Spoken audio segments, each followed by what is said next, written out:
मैं सबकी शिक्षा में आपका बेहद स्वागत करती हूँ। आज इस वीडियो के माध्यम से मैं आपको बताने जा रही हूँ कि EMRS यानी कि एकलव्य मॉडल रेजिडेंशियल स्कूल्स में वैकेंसी निकली है और वो भी हज़ारों की संख्या में ये वैकेंसी निकली है। तो अगर आप EMRS स्कूल्स में जॉब करना चाहते हैं तो इस वीडियो को आखिरी तक ज़रूर देखिएगा। जॉब के बारे में और वैकेंसी के बारे में बताने से पहले मैं आपको बताना चाहूँगी कि सबकी शिक्षा बन गया है सबकी शिक्षा फाउंडेशन। अगर आपको लगता है कि हमारी मदद से बच्चों का स्कूलों में दाखिला हो रहा है और उनका भविष्य उज्जवल हो रहा है तो आज ही हमारी संस्था सबकी शिक्षा फाउंडेशन को अपनी इच्छा और सामर्थ्य अनुसार धनराशि डोनेट करें। आप अपने स्क्रीन का स्क्रीनशॉट लेकर हमें UPI द्वारा ऑनलाइन घर बैठे डोनेशन भेज सकते हैं या फिर हमारे को बैंक ट्रांसफ़र के ज़रिए भी जो है डोनेशन। एप्लीकेशन फॉर्म भरने की है 18 अगस्त 2023। तो आपके पास जो है लगभग 1 महीना का समय है। अगर आप TGT की पोस्ट के लिए अप्लाई कर रहे हैं तो आपको 1500 रुपये जो है फॉर्म भरने की फ़ीस देनी होगी। अगर आप हॉस्टल वार्डन के पोस्ट के लिए अप्लाई कर रहे हैं तो आपको 1000 रुपये की फ़ीस जो है वो देनी होगी। डेट ऑफ एग्जामिनेशन और एडमिट कार्ड जो है वो उसके लिए अभी डेट्स नहीं आई हैं। आपको बता दूं मैं कि आपको एग्ज़ाम जो है रिटन एग्ज़ाम भी देना पड़ेगा। उसके लिए जो आप TGT की पोस्ट के लिए एग्ज़ाम देंगे आपको 180 मिनट दिए जाएंगे और जो आप नॉन टीचिंग स्टाफ यानी कि हॉस्टल की वार्डन की पोस्ट के लिए एग्ज़ाम देंगे उसके लिए आपको 150 मिनट का समय दिया जाएगा। सब कुछ जो है वो ऑनलाइन ही होगा। आपको ऑनलाइन ही अपने एप्लीकेशन सबमिट करना होगा। मैं चाहूँगी कि कितनी वैकेंसी निकली हैं। तो TGT की पोस्ट के लिए 5660 वैकेंसीज निकली हुई हैं। हॉस्टल वार्डन पुरुष की पोस्ट के लिए 335 वैकेंसी निकली हुई हैं और हॉस्टल वार्डन महिला की पोस्ट के लिए 334 जो है पोस्ट निकली हुई है, यानी कि टोटल वैकेंसी 6329 निकली हुई हैं। अब मैं आपको सबसे पहले TGTs की बता देती हूँ, यानी कि ट्रेंड ग्रेजुएट टीचर्स। तो सब्जेक्ट जो बेसिक सब्जेक्ट है Hindi, English, maths, social studies और साइंस, इन पांचों सब्जेक्ट्स के लिए जो है वैकेंसी निकली हुई है और बहुत संख्या में ये वैकेंसी निकली हुई है और हर तरीके के श्रेणी के लोगों के लिए ये वैकेंसी निकली हुई है, चाहे वे अनरिजर्व्ड यानी कि जनरल कैटेगरी हैं, चाहे वे economically weaker section EWS category से हैं, चाहे वे OBC नॉन क्रीमी लेयर से हैं, चाहे वे अनुसूचित जाति अनुसूचित जनजाति से हैं और चाहे वे विकलांग हैं। फिर जो है trained graduate teachers third language के लिए भी ऑलमोस्ट 12 लैंग्वेजेस में जो है पोस्ट निकली हुई है। बंगाली, गुजराती, कन्नड़, मलयालम, मणिपुरी, मराठी, उड़िया, तेलुगु, उर्दू, मिज़ो, संस्कृत और संतली। अगर आप इन 12 में से किसी भी एक भाषा के टीचर हैं, ग्रेजुएट हैं उस लैंग्वेज से, तो आप जो है अप्लाई कर सकते हैं।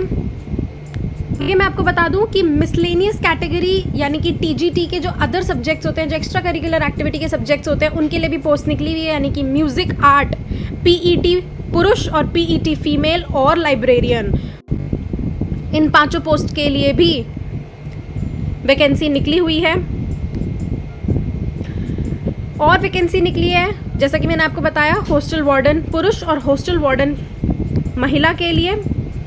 अब मैं आपको बता देती हूँ कि एलिजिबिलिटी क्या है, पात्रता क्या है। तो केवल भारतीय नागरिक ही इसके लिए अप्लाई कर सकते हैं और आपको अपनी क्वालिफ़िकेशन डिटेल्स चेक कर डॉक्यूमेंट वेरिफिकेशन करवा कर ही इसके लिए अप्लाई करना होगा। अगर आप एलिजिबल हैं तभी आप अप्लाई करें, 18 तारीख से पहले अप्लाई करें।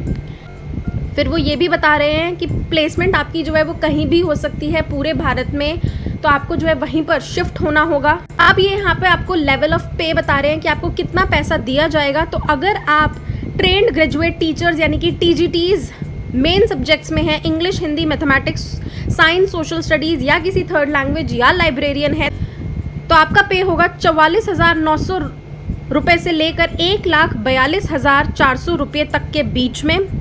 अगर आप अदर TGTs मिसलेनियस पोस्ट के लिए यानी कि music, art, PET male, PET female के लिए है तो आपका पे लेवल होगा 35,400 रुपये से लेकर 1,12,400 रुपये तक के बीच में। और अगर आप हॉस्टल वार्डन के लिए अप्लाई करते हैं तो आपका पे स्केल होगा 29,200 रुपये से लेकर 92,300 रुपये तक।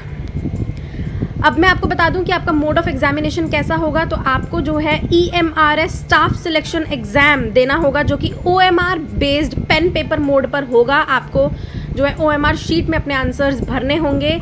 मीडियम ऑफ चॉइस जो है वो आप हिंदी और इंग्लिश दोनों में से किसी भी एक भाषा में अपना पेपर लिख सकते हैं। एग्ज़ाम पैटर्न आपका कैसा होगा? आपका एग्ज़ाम जो ऑब्जेक्टिव टाइप आएगा 120 नंबर का, और लैंग्वेज कॉम्पिटेंसी टेस्ट आएगा आपका 30 नंबर का। अब मैं आपको थोड़ा बहुत सिलेबस बता देती हूँ। तो आपका पार्ट 1 जनरल अवेयरनेस 10 नंबर का आएगा, रीजनिंग एबिलिटी 10 नंबर का आएगा, नॉलेज ऑफ ICT 10 नंबर का आएगा, टीचिंग एप्टीट्यूड भी 10 नंबर का आएगा। पार्ट 5 आपका 80 नंबर का आएगा, जिसमें आपका सब्जेक्ट स्पेसिफिक सिलेबस होगा कि जिस भी सब्जेक्ट के आप टीचर हैं उसका सिलेबस उसमें दे रखा होगा, और डिफ़िकल्टी लेवल जो है वो ग्रेजुएशन लेवल की होगी। तो यानी कि आप बेशक कितने ही क्लास के बच्चों को पढ़ाएं, लेकिन आपका क्लास के बच्चों के अलावा आपका ग्रेजुएशन लेवल का पेपर आएगा। एक्सपीरियंशियल एक्टिविटी बेस्ड पेडागोजी और केस स्टडी बेस्ड क्वेश्चंस भी होंगे। NEP 2020 से लेकर भी क्वेश्चंस होंगे। तो मैं आपको सलाह दूंगी कि आप एक बार फिर से NEP 2020 पॉलिसी को पढ़ लें। खेलो इंडिया, फिट इंडिया और अदर सिमिलर प्रोग्राम्स के बारे में भी वो आपसे पूछेंगे। जो भी स्कूल वाले बच्चों के लिए सरकार ने स्कीम्स चालू करी हैं, योजनाएं चालू करी हैं, वो प्रोग्राम्स आप ज़रूर पढ़ लें। और टोटल आपका ये हो गया 120 नंबर का पेपर। छठे पार्ट में आपसे 3 लैंग्वेजेस का पेपर पूछा जाएगा, 30 नंबर का, जनरल हिंदी, जनरल अंग्रेज़ी और कोई रीजनल लैंग्वेज, और तीनों ही सब्जेक्ट्स को 10-10 नंबर दिए जाएंगे। अब मैं आपको बता दूं कि आपका एग्ज़ाम में नेगेटिव मार्किंग भी होगी। जी हाँ, अगर आपका कोई सवाल का जवाब सही है तो आपको 1 नंबर मिलेंगे। अगर कोई सवाल का जवाब गलत है तो आपके 0.25 मार्क्स जो हैं वो कट हो जाएंगे, यानी कि आपका चौथाई नंबर कट हो जाएगा। तो अब मैं आपको बताना चाहूँगी कि एलिजिबिलिटी क्राइटेरिया और क्वालिफ़िकेशन क्या होनी चाहिए आपका इस पोस्ट के लिए अप्लाई करने के लिए। तो अगर आप TGT इंग्लिश, हिंदी या थर्ड लैंग्वेज या मैथमेटिक्स, सोशल साइंस या फिर साइंस में है तो आपकी उम्र एक तो 35 साल से ज़्यादा नहीं होनी चाहिए। अगर आप अनुसूचित जाति, अनुसूचित जनजाति या अन्य पिछड़े वर्ग से हैं तो आपको थोड़ा सा एज रिलैक्सेशन मिल सकता है।